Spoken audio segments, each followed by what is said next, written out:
Hello, welcome to In Defense of Traditional Martial Arts. How effective are eye pokes, really? I've had that happen, Kenny. I saw, like in the cartoons, you see stars.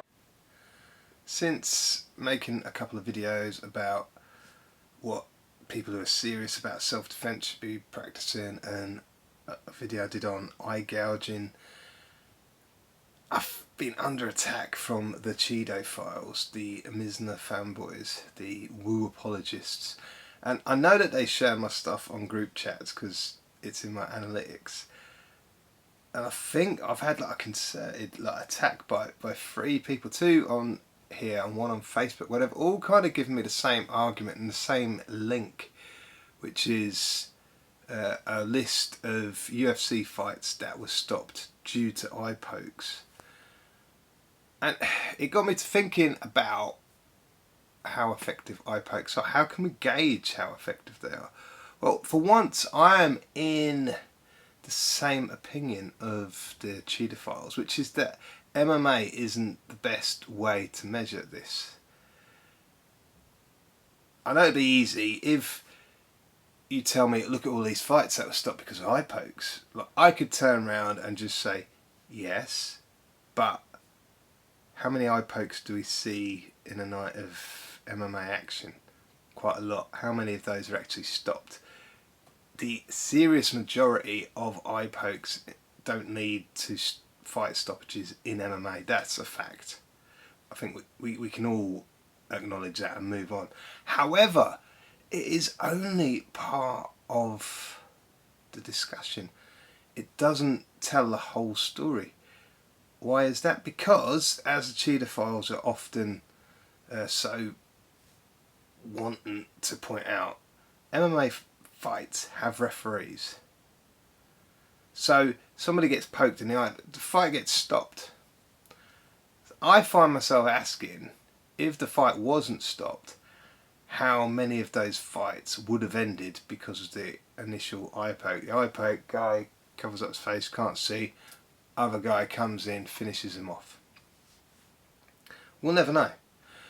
On the flip side of that, of the fights that were stopped due to eye pokes, how many of those could have continued if it was a real self-defense situation, not a fight with a referee ensuring the safety of the people fighting?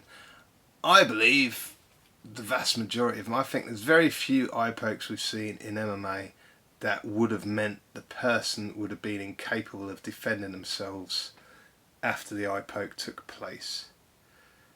Basically, using the effectiveness of eye pokes, or using MMA to show the effectiveness of eye pokes, is just complete nonsense. Again, there's rules in MMA, as we know.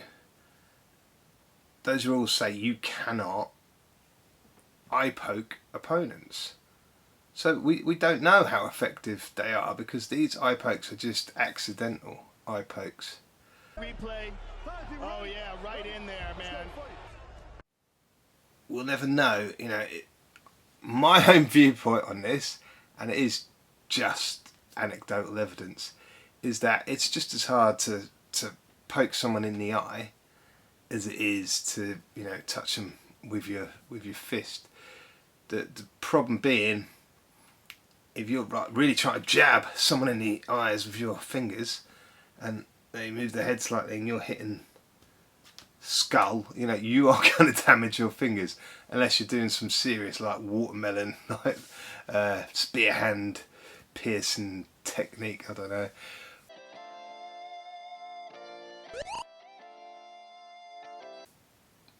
If I was to use eye pokes myself in a self-defense situation, I think it'd be much more in line with what John Jones does, using your hand to measure distance.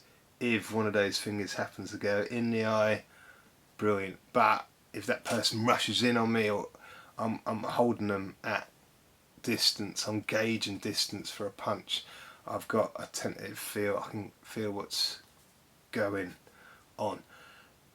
If I get a finger in the eye at the same time, good, but it's not really going to damage my fingers. The risk of that is going to be minimal.